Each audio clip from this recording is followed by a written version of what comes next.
beri ruang yang proporsional untuk akal. Jadi jangan sampai menganggap akidah Ahlus Sunnah itu mengabaikan akal. Juga jangan menganggap akidah Ahlus Sunnah itu mendewakan akal. Berarti akidah Ahlus Sunnah itu di tengah-tengah, memberikan akal ruang, tapi ruangnya apa? Proporsional. Kenapa harus dikasih ruang akal ini? Karena itu anugerah. Salah satu anugerah istimewa yang Allah berikan kepada manusia dan tidak diberikan kepada makhluk-makhluk yang lainnya seperti hewan adalah akal. Maka anugerah ini harus diberi ruang. Ruangnya apa, Ustaz? Ruangnya adalah digunakan untuk memahami dalil-dalil Al-Quran dan sunnah Nabi Sallallahu Alaihi Wasallam. Fungsinya akal adalah untuk mengajak kita merenungi alam semesta ini sehingga kita bisa menyadari kebesaran Allah Azza wa Jalla. Fungsinya akal ini adalah menggali hikmah-hikmah kebaikan yang ada di dalam syariat yang Allah turunkan ke muka bumi ini. Fungsinya akal adalah untuk membedakan mana yang bermanfaat, mana yang berbahaya. Mana yang mendatangkan kebaikan, mana yang mendatangkan keburukan. Itulah fungsinya akal.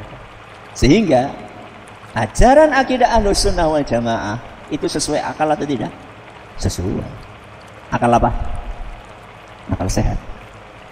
Akal sehat. Berarti ada akal tidak sehat. Ya. Ada sebuah buku menarik. Ya, ada sebuah buku menarik. Tebalnya 7 jilid atau 8 jilid. Judulnya Dar'u Ta'arudil Aqli wan Naql. Bantahan untuk orang yang menganggap bahwasanya akal dan dalil itu bertentangan. Ya. Jadi ada orang berpandangan bahwa akal dan dalil itu kontradiksi. Nah, dibantah dalam buku itu berapa jilid? 7 jilid. Tapi ada syaratnya. Syaratnya apa? Dalilnya harus sahih, akalnya harus sehat. Berarti apa syaratnya? Dalilnya harus sahih, akalnya harus sehat. Berarti kalau ada sesuatu yang kelihatannya kontradiksi antara akal dan dalil, maka salah satu di antara dua kemungkinan. Nopo? Kemungkinan pertama, dalilnya tidak sahih. Atau kemungkinan yang kedua, dalilnya akalnya tidak sehat. Atau kemungkinan yang ketiga, dua-duanya. Wis dalilnya ora sahih, akalnya ora sehat. Oke, berarti akidah Ahlus Sunnah itu tidak bertentangan dengan akal sehat. Saya kasih contoh. Ya, saya kasih contoh. Akidah Ahlus Sunnah wal Jamaah, saya kasih 3 contoh. 3 apa ya? 3 apa 2 lah? Nanti kita lihat ya. Contoh yang pertama. Bagaimana akidah Ahlus Sunnah itu tidak bertentangan dengan akal sehat, malah sesuai dengan akal sehat. Akidah Ahlus Sunnah mengajarkan tauhid. Mengajarkan apa? Tauhid. Qul huwallahu ahad. Katakanlah Allah itu satu. Ya, berarti pencipta alam semesta ini hanya berapa? Hanya satu. Dan yang mengatur alam semesta ini juga cuma satu. Sehingga yang berhak untuk disembah ya cuma satu. Saya tanya sama jenengan, keyakinan bahwa Tuhan itu cuma satu bisa diterima dengan akal sehat? Bisa? Apa buktinya? Buktinya akal sehat bisa menerima apa? Keteraturan alam semesta. Kenapa? Keteraturan alam semesta. Alam semesta ini mencakup alam semesta langit bumi dan termasuk manusia. Sistem yang ada dalam tubuh kita. Sistem yang ada di alam semesta dan sistem yang ada dalam tubuh manusia itu sangat teratur, presisi, rapi. Seandainya Tuhan lebih dari satu, mesti berantakan. Realitanya berantakan atau rapi? Rapi. Tapi kan rumahku berantakan, Ustaz. Ya karena anak jenengan, anak bojone jenengan, anaknya jenengan gitu. Alam semesta ini yang ngatur adalah Allah Azza wa Jalla. Sistemnya jutaan tahun itu rapi. Saya kasih contoh yang paling gampang.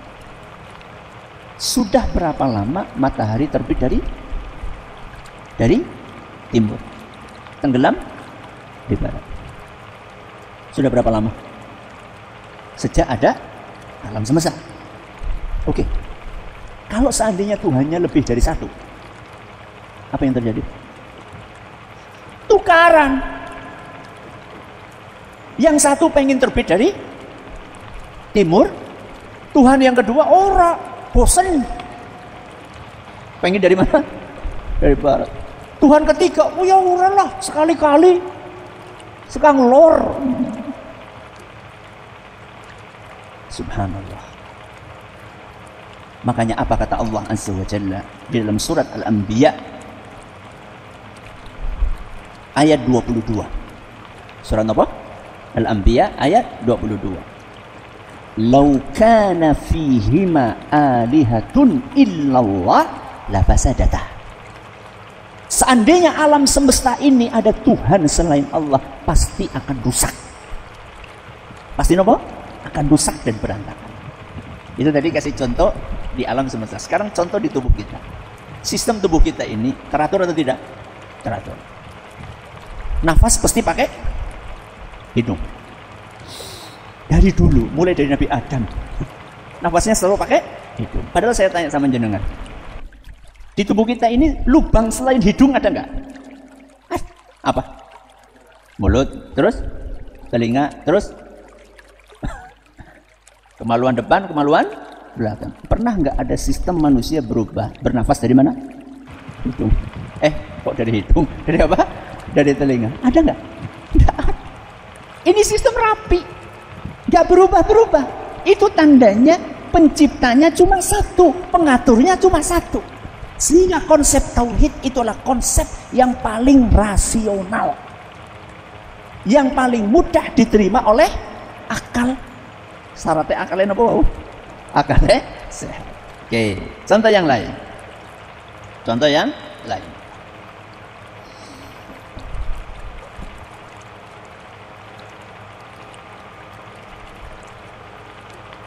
Kita meyakini bahwa nanti di hari kiamat manusia akan dibangkitkan. Manusia akan dibangkitkan.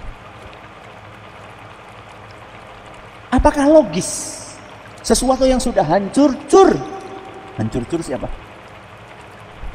Hancur lebih.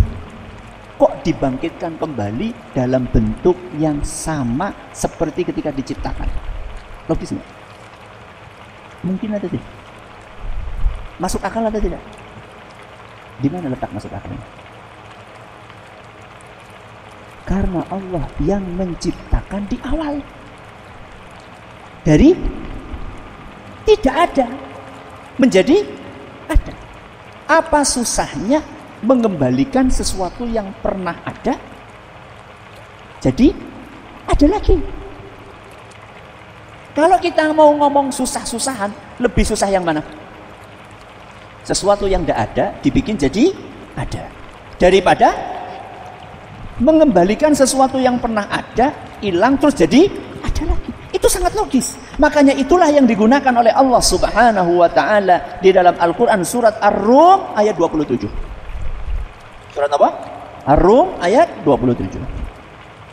Wa huwa alladhi yabda'ul khalqa thumma yu'iduh wa huwa ahwanu 'alaihi. Dialah Allah Subhanahu wa taala yang menciptakan makhluk pertama kali. Kemudian dia pula yang mengembalikan keberadaannya, dan yang kedua ini lebih gampang daripada yang pertama. Dan hal itu bisa kita saksikan dalam kehidupan keseharian kita. Padi misalnya, mati apa hidup? Padi mati atau hidup? Benih mati apa hidup?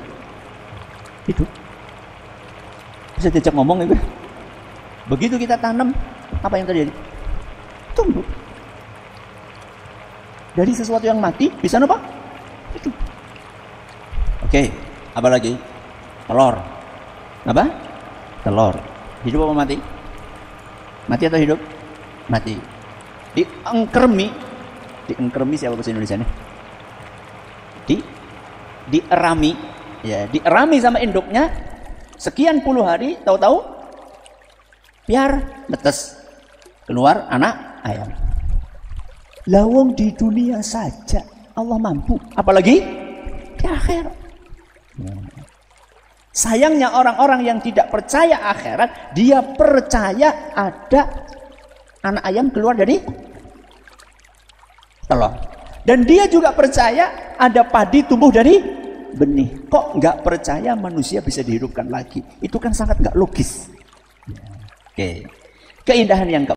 Assalamualaikum warahmatullahi wabarakatuh. Sampai jumpa kembali di World Islam Channel.